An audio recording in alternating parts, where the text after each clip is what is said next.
하나님께서 우리에게 주신 새로운 한 하루입니다. 벌써 금요일이 되었는데 하나님의 축복과 은혜로 다시 한번 우리가 일어서고 승리하는 귀한 하루가 되었으면 좋겠습니다. 우리가 민수기에서는 분명히 민수기는 땅에 대한 이야기입니다.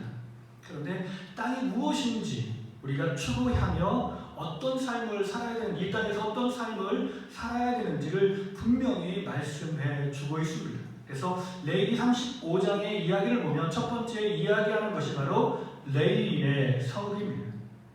레위인들이 어떤 사람들입니까? 하나님을 예배하고 하나님을 찬양하고 하나님의 말씀들을 백성들에게 가르치는 사람들입니다. 그래서 이 사람들은 각 지파에 흩어져서 그들이 얻을 기업들을 이렇게 차지하게 된 겁니다. 각 지파에서 이 사람들을 위해서 특별한 일정의 성읍들과 부속 물건들을 줘가지고 거기에 거할 수 있도록 허락해 줘야 됐습니다. 그래서 레위인들에게 줄 넓이는 성벽으로부터 사면거리 2000규빗으로 규정하고 있습니다. 그래서 레위인들에게 도피성 6개를 주고요. 그리고 48개의 성, 모두 합쳐서 48개의 성읍을 주라라고 말씀하고 있습니다. 각 지파들이 얻은 기업에 비례하여 성읍과 그것들을 취해 레위인에게 주라라고 말씀하십니다. 레위인은 일하지 않는 사람이지만 그럼에도 불구하고 하나님의 말씀을 증거하는 사람들이기 때문에 이 사람들이 온전히 서야 바로 이스라엘 백성들이 온전히 선다라는 것입니다. 그렇기 때문에 먼저 이들을 배려하는 것입니다. 그리고 하나님께서는 도피성에 대한 이야기를 말씀합니다.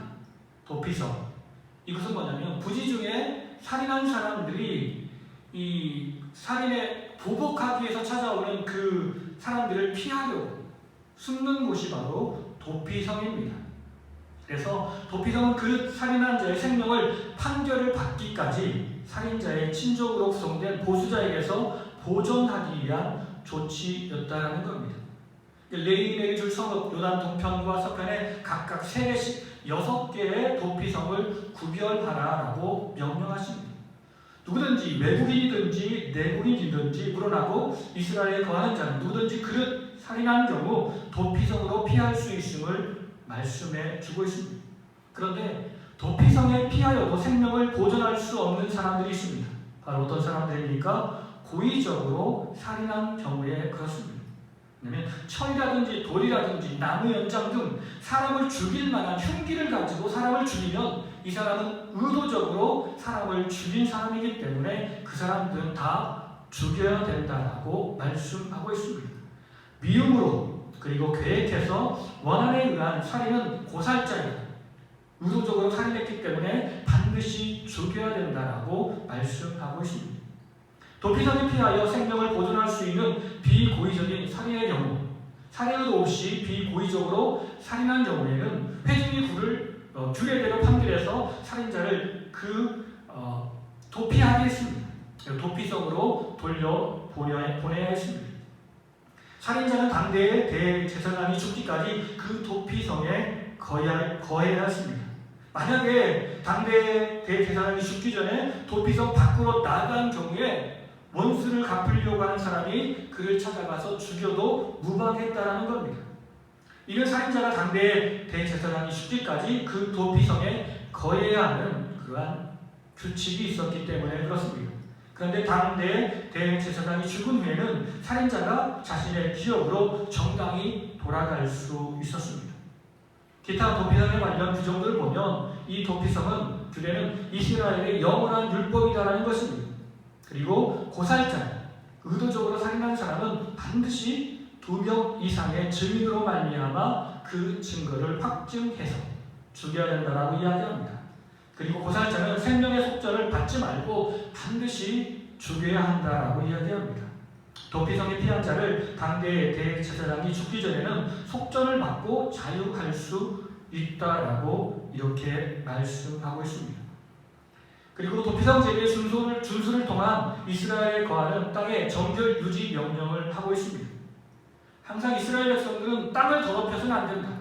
이 땅은 하나님의 거룩한 땅이기 때문에 하나님을 예배하고 사람을 살리는 땅이기 때문에 항상 이 땅을 아름답게 사용해야 된다는 겁니다. 피는 땅을 더럽히고 피 흘림 받은 땅은 그 피를 흘리게 한 자의 피가 아니면 속할 수 없기 때문에 피는 피를 낳기 때문에 절대 이 땅에 살아가면서 다른 사람들에게 해를 가하거나 다른 사람들을 죽여서는 안 된다는 것입니다.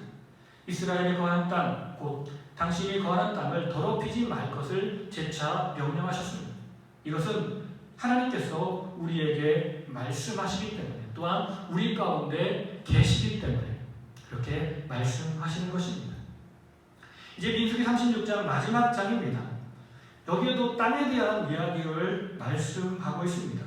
특별히 예전에 그 슬로보아스의 딸들, 아들이 없는 집에서 유산을 상속해야 되는데 아들이 없으니까 딸들에게 유산을 상속해서 땅을 딸들에게 나누어준 것들을 이야기합니다. 이제 그러다 보니까 조금 문제가 생겼습니다. 왜냐하면 딸들이 만약에 다른 지파의 남자들을 만나서 결혼하게 된다면 그 땅들이 바로 다른 지파로 귀속되는 것이 문제가 된 것입니다.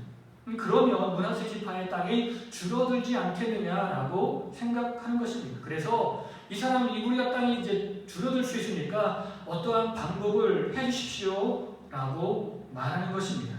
그래서 모세는 이 이야기를 듣고 정말 일리가 있는 이야기라고 생각했습니다. 그래서 슬로보아스의 딸들은 반드시 므낫세 지파에서만 결혼하라고 이야기합니다. 이런 법칙들이 통용된 거죠. 만약에 아들이 없이 죽은 집, 그래서 딸들이 땅을 유업으로 받았다면 그런 딸들은 반드시 어떻게 됩니까? 같은 지파에서만 결혼이 가능하다는 것입니다. 슬로바스 딸들이 말씀에 순종해서 므낫세 지파의 남자들에게 결혼을 했다라고 이야기합니다. 하나님께서 우리에게 주시는 그 영토, 하나님께서 우리에게 주신 이 땅이 하나님의 거룩한 땅임을 우리는 기억하며 우리가 다른 사람들에게 뺏겨서는 안 된다는 거죠. 오늘 말씀을 통해서 우리가 깨닫는 교훈은, 첫째는 하나님은 우리에게 약속하신 땅을 분명히 주시는 하나님이십니다. 이 땅에서도 우리가 살아갈 땅을 주시고 천국에서도 우리가 살아갈 수 있는 땅을 베풀어 주십니다. 약속의 땅을 차지하는 길은 오직 말씀에 순종하는 길밖에 없음을 우리는 기억해야 됩니다. 우리가 그리고 그 땅은 우리의 허물을 덮어주는 땅, 하나님의 은혜가 있는 땅, 하나님의 통치가 있는 땅, 바로 이 도피성을 상징하는 것이 무엇입니까? 예수 그리스도를 상징한다는 것. 누구든지 죄가 있고 누구든지 삶에 부족한 것이 있지만 누구든지 예수 그리스도께 피하면 우리의 허물이 가려질 수 있습니다. 우리가 죽어 마땅한 죄가 할지라도 예수 그리스도의 은혜로 말미암아 구원받을 수 있다는 겁니다. 그리고 마지막으로 하나님이 주신 그 땅은 하나님의 은혜로 보존될 것임을 우리는 기억해야 됩니다.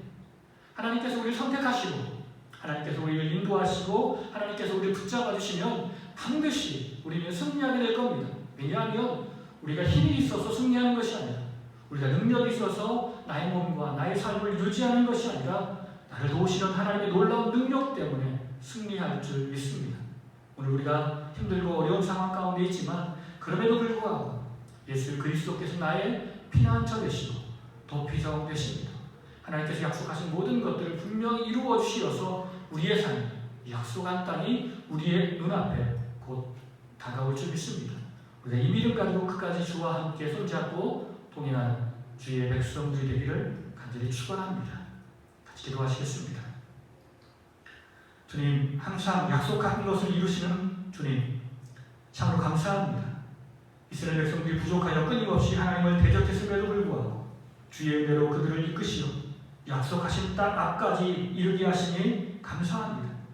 우리가 그 땅에서 다시 원망하거나 불평하여 하나님의 뜻을 거역하지 않게 하시고 오직 말씀에 순종하여 그 땅을 차지할 수 있는 은혜를 허락해 주시옵소서. 그 땅은 하나님의 은혜의 땅으로 우리의 허물과 죄악을 덮어주는 땅임을 우리가 기억하며 실수하고 넘어질 때 우리의 도피성 되시고 피난처 되시는 예수 그리스도께 나아가는 아름다운 삶이 되게 하옵소서. 우리 현실의 삶에도 주의 은혜를 부어주시어서 항상 우리의 삶이 주의 능력으로 안전하게 유지될 수 있도록 이끌어 주시옵소서. 감사드리며 예수님 이름으로 기도드립니다. 아멘.